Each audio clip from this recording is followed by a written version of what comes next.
Good morning, friends. I'm Krystal Ball. And I'm Saagar Enjeti. Lots of things going on. Big news broke last night.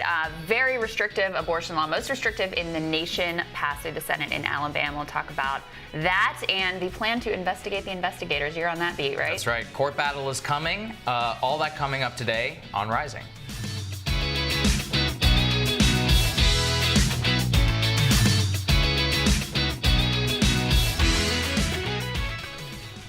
Okay, Krystal, so what's going on in Alabama right now? You've said it's the most restrictive abortion law in the history of the country. Yep. Right, let's dig into it. So the man who drafted this bill notoriously said, why not go all the way? This particular bill would criminalize all abortions with very, very limited exceptions. No exceptions for rape, no exceptions for incest.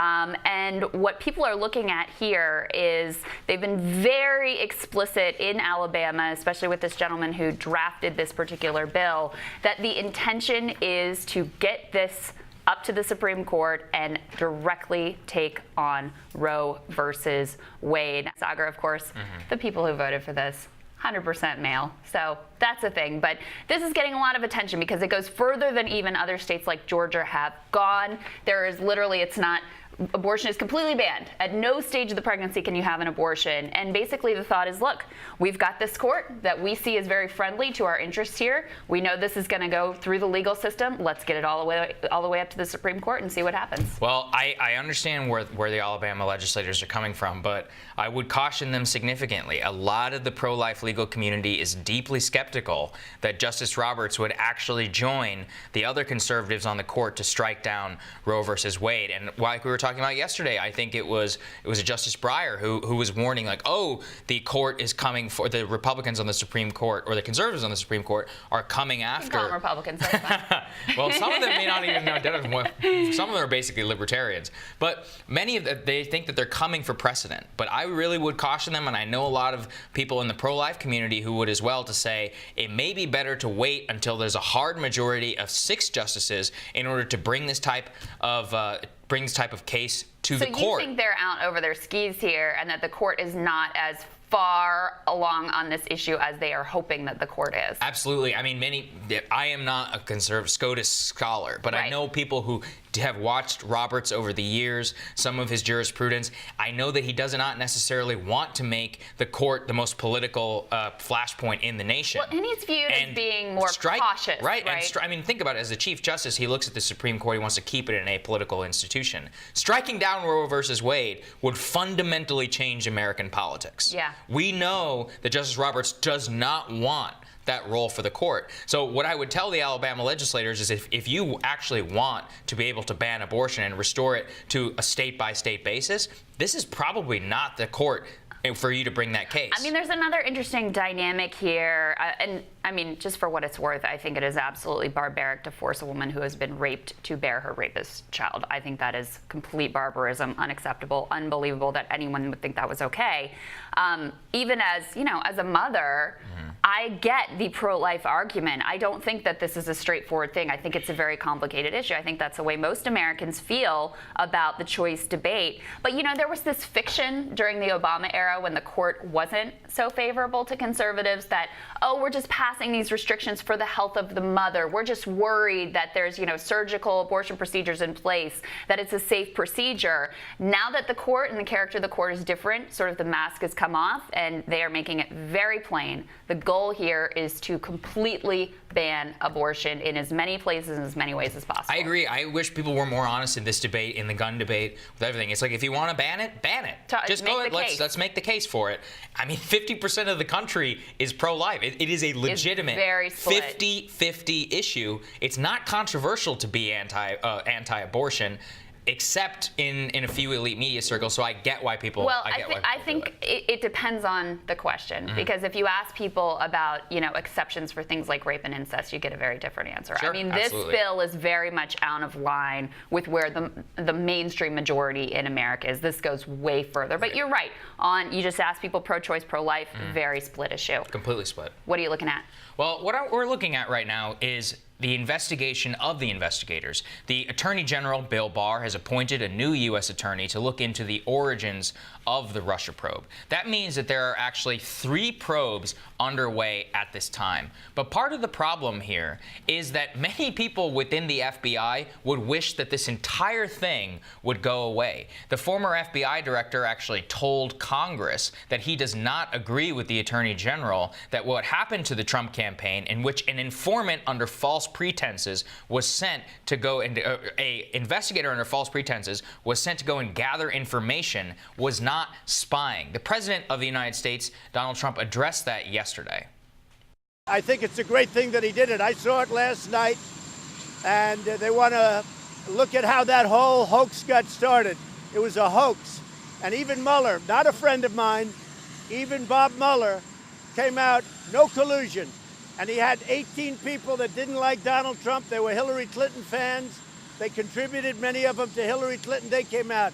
It was the greatest hoax ever perpetrated on the people of this country. And you know what? I am so proud of our Attorney General that he is looking into it. What this is the people versus the technocracy. Over and over again, Peter Strzok, Andrew McCabe, James Comey, John Brennan, all of them claiming to act in the interests of you and I on incredibly thin information to spy on a political campaign, reminiscent of the 1960s and the 1970s, the overt politicization of the U.S. intelligence agencies. Now, Krystal, I get it. They hated Donald Trump. I get it. I really do. The man ran against the establishment. He repudiates everything on which they've based their lives, their faith, on the institutions that they sit in.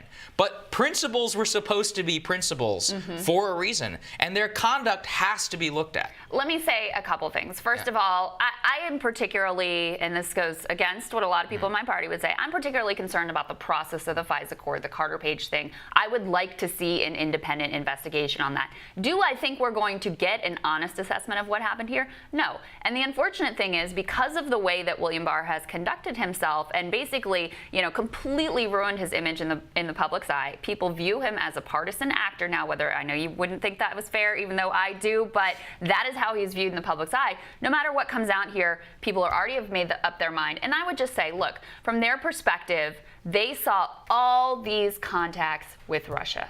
All these strange connections, Paul Manafort, these shady operators, Roger Stone, this looks really dirty and weird. Of course they were going to investigate that. Of course they needed to get to the bottom of what was going on there. What I think is incredible, especially given the current era where everything is leaked out, we learn about everything all the time. We knew basically everything in this report before it ever came out, is that investigation never leaked during that time. I mean, if you really wanted to take out Donald Trump, they had all the tools to do it, and they didn't. Well, they didn't because they thought Hillary Clinton was going to win, and then President Trump won, and the moment he has a briefing about the dossier, it leaks to CNN, BuzzFeed publishes it, and it becomes and rules 2 years of our politics. What I would really just say on this point is, for some reason, George Papadopoulos, a complete amateur in politics, is considered a greater threat than years of political corruption, actual foreign dollars, billions of dollars flowing in to the families and the accounts of U.S. senators, of former vice presidents, which we're going to get into. And that is not worthy of investigation under James Comey's FBI. But George Papadopoulos and Mike Flynn, a complete outsider to the world of U.S. politics, merits an entire counterintelligence investigation, but we're not allowed to look into the corruption allegations. It's ridiculous. But I think this to me undermines the point a little bit, because if anybody wanted to really get in and, spy on the Trump campaign and know what was going on, George Papadopoulos, no one would have thought that George Papadopoulos was the person that you should have been going after to try to get that window inside. So, I mean, to me, that spells out that they were really trying to figure out, okay, this guy has these kind of what is going on here and how does it connect They took extraordinary action towards unextraordinary people. But this was an extraordinary event, this Russian interference. I mean, that was a real thing. Russian interference absolutely was a real thing. In terms of U.S. persons' knowledge or Trump campaign campaign's knowledge of any of the things. We now know that that's not true. I probably could have told you at the time after interacting with many of these people, it was absolutely not true. But $30 million or however much later, here we are. We're still talking about it almost 3 years later. I just would love for people who are so concerned about corruption, which is a very legitimate concern and very real and runs this town, to be equally concerned about the corruption of this president, whose tax returns we don't know, and we have no idea what business interests he has overseas that may be affecting his It's absolutely a judgment. fair point.